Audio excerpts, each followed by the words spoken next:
बनत आहे। मुद्दा क्रमांक 2, गरिबी आणि बेरोजगारी।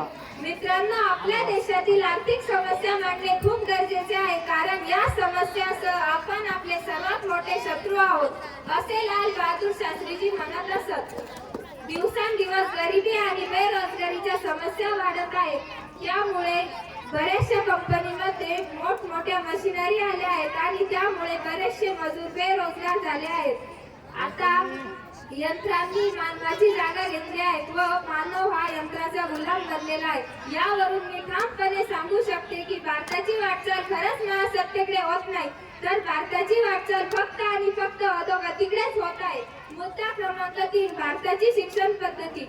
भारताची शिक्षण पद्धती अतिशय मागासलेली आहे, कारण सर्वांना सारखे शिक्षण तर मिळते, सर्वजण साक्षर तर आहे, परंतु तरीही बेरोजगारी दिसून येते, कारण डिग्री मिळते पण नोकरी मिळत नाही।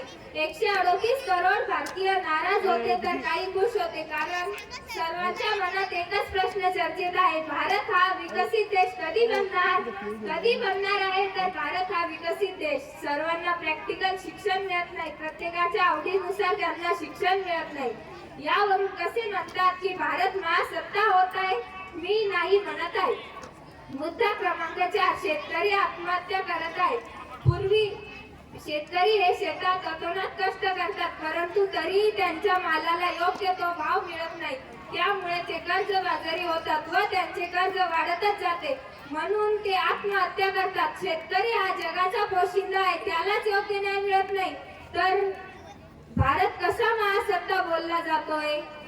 परिस्थिती आहे का गरीब भारत की श्रीमंत भारत? आपल्या भारतात फक्त मोजण्या इतकेच लोक अलिशान बंगल्यात राहतात आणि एसी मध्ये झोपतात, परंतु गरीब लोक एवढे आहेत की जे रोडच्या कडेला मच्छरांच्या खाईत झोपतात।